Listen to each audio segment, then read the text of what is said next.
Hello there. Welcome to my campfire.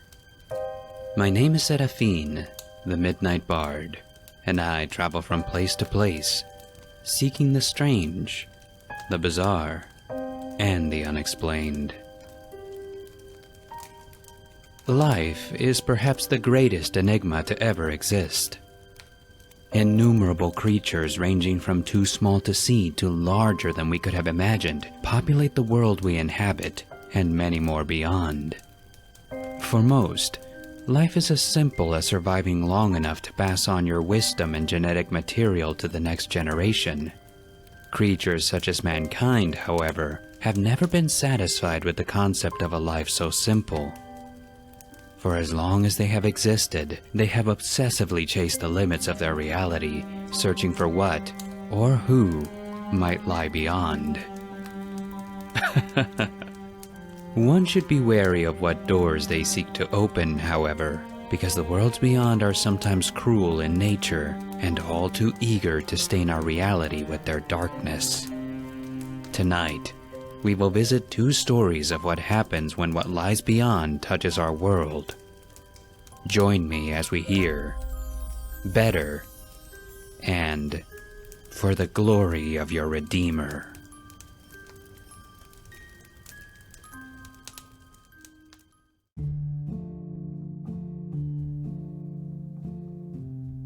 What would you do if you could wish for anything? The wishes came from a half-used matchbook in an abandoned mall. Strike the match and speak your wish aloud was printed on its outside in ornate gold script. Amused, I did so. I wish I had a cigarette. It was in my other hand as soon as I finished speaking, and I dropped the match on the floor out of fright. My second wish was for $10,000. I cursed myself as soon as I'd said it. I could have asked for millions, billions even. One match left. I took a drag from the cigarette and cleared my mind. The answer was suddenly obvious. I wish Molly was better. If you'd known her, you'd have done the same. She was smart and funny too, albeit with a dark sense of humor. She was also dying. I came home and found all the cash stowed behind the broken wardrobe panel with other things I hid away. Molly told us about her mysterious recovery 2 weeks later, and for a short stint of our lives, life was good. Molly had never been a good student, but a week after her health returned, her grades shot up. She beat half the track team and gym class. More annoyingly to us, she became more moral. Molly was probably technically becoming more of a good person, but none of us were good people back then. Maybe we'd have grown out of it. Maybe we were just a product of our shithole of a town. I was barely 17 when the misfortunes started happening. They weren't all deaths at first, and you'd have to have really known Molly to know they were linked to her. The jock who tried to grope her broke his leg. The stoner she hated got sick. The teacher who refused to be her academic reference died of a heart attack. The real tragedy struck 3 years later. My whole town was scrubbed off the map in under an hour. I drove home at breakneck pace even though the news said survivors were unlikely. I searched through the destruction trying to find the rubble that had once been my parents' house. Then I saw Molly, wandering through it all without a care in the world. "This was you," I said, unsure of how I knew it, but certain nonetheless. "Yes, this place was broken. Idiots go," Molly said. "My friends, family, God, Molly, even your family. Am I next? Is that it?" She shook her head softly. "I'm not sure I can. Samuel told me what you did, the wish you made about me. Any, you might reverse it. Tell me though, what did you wish exactly?" "I just wished you'd get better," I said through clenched teeth. Molly chuckled. "Well, I am that. Better than I was. Better than you. Her feet left the ground and she rose effortlessly. Better than human."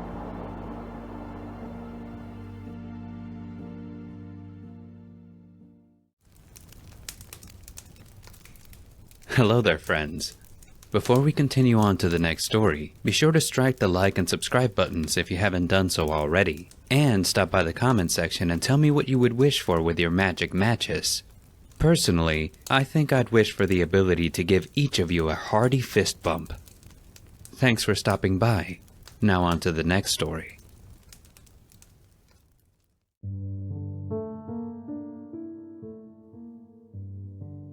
Every Sunday, my mother and father would drag me screaming down the winding stairs leading to the chapel below. That's what they called it, our basement, the chapel below.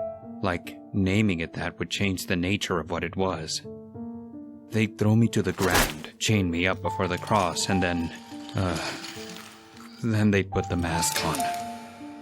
It enveloped my skull perfectly, needles digging into my skin, making sure I'd never move, never close my eyes, never avert my gaze, lest I wanted them all holy-like and pulled out with the mask. A long metal bar attached at the back of my head kept my neck up at just the right angle, so I could see, so I could behold. For the glory, they'd say. Sometimes it took mere minutes, sometimes excruciating hours. Sometimes they kept me down there for days at a time, to hear the screams, to witness every lash of the whip, to watch as thick streams of blood poured down the cross. For the glory of your Redeemer. Can you see it? My father would ask. I saw the terror in their eyes. I heard the torment in their guttural shrieks. I felt their dying breath on my face. How many? Too many to count. Yet I remember them all, every last one. Every face, every voice. Every Redeemer, like flesh puppets for my parents to twist and mangle and warp beyond recognition. One of them fell apart at the seams. Did I tell you that? Tiny thing he was. Couldn't have been older than 5 or 6 years old. Limbs weren't strong enough to hold him up there, you see. So on the second day, they just gave in.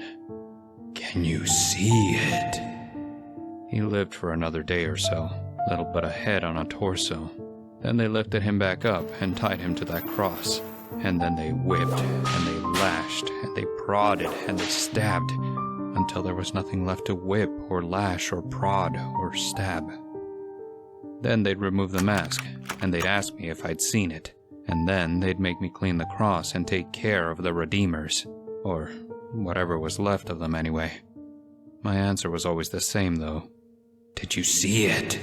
Yes, I saw it. I saw it every time. Every eternity, hidden in every second, hidden in every moment. It takes a special eye, you see. Blink and you'll miss it.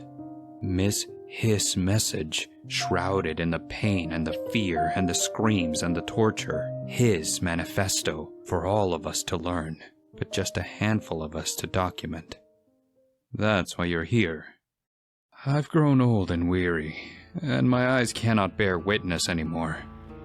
So, my son, I will need you to pay close attention as I hammer in the nails. You know now what you must do. Behold, boy, witness, for the glory of your Redeemer.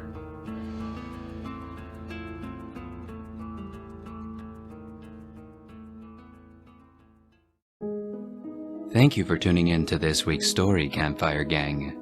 Please remember to strike the like and sub buttons, and check out the author's links in the description below. If you like my content and would like to help support the channel, you can check out my Patreon, like these fireside friends. Also, your friend the Bard is now a published audiobook narrator. Follow the link in the description to get a copy of my first audiobook project. It's a great story, and it helps support the channel. Take care, friends. I look forward to meeting you again by the light of the campfire.